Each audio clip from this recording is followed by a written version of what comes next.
আসসালামু আলাইকুম, শুভ সন্ধ্যা। যে যেখান থেকে আমার ভিডিও দেখছেন সকলকে আন্তরিক অভিনন্দন, শুভেচ্ছা ও ভালোবাসা।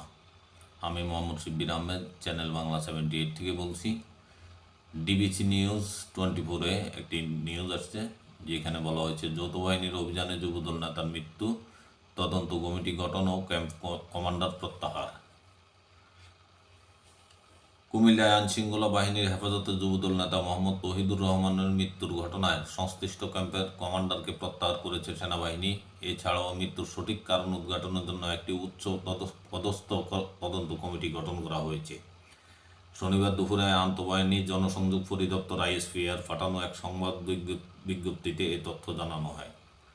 আইএসপিআর জানায়, গত 31 জানুয়ারি সুনির্দিষ্ট অভিযোগের ভিত্তিতে যৌথ বাহিনীর অভিযানে কুমিল্লা আদর্শ সদর উপজেলা থেকে আটক মোহাম্মদ তৌহিদুর রহমান 40কে আটক করা হয়। পরে কুমিল্লা মেডিকেল কলেজ হাসপাতালে তিনি মৃত্যুবরণ করেন। এই অনাকাঙ্ক্ষিত ও দুঃখজনক ঘটনাটি তদন্তে যথাযথ পদক্ষেপ গ্রহণ করা হয়েছে। আইএসপিআর আরও জানায়, ইতিমধ্যে সেনা ক্যাম্পের ক্যাম্প কমান্ডারকে তাৎক্ষণিকভাবে প্রত্যাহার করা হয়েছে। এছাড়াও মৃত্যুর সঠিক কারণ উদ্ঘাটনের জন্য একটি উচ্চপদস্থ তদন্ত কমিটি গঠন করা হয়েছে। তদন্ত দোষী সাব্যস্ত ব্যক্তিদের বিরুদ্ধে সেনা আইন অনুযায়ী যথাযথ আইনানুগ ব্যবস্থা গ্রহণ করা হবে বলে জানিয়েছে আইএসপিআর। এই ছিল সংবাদ। ভালো থাকবেন। আসসালামু আলাইকুম।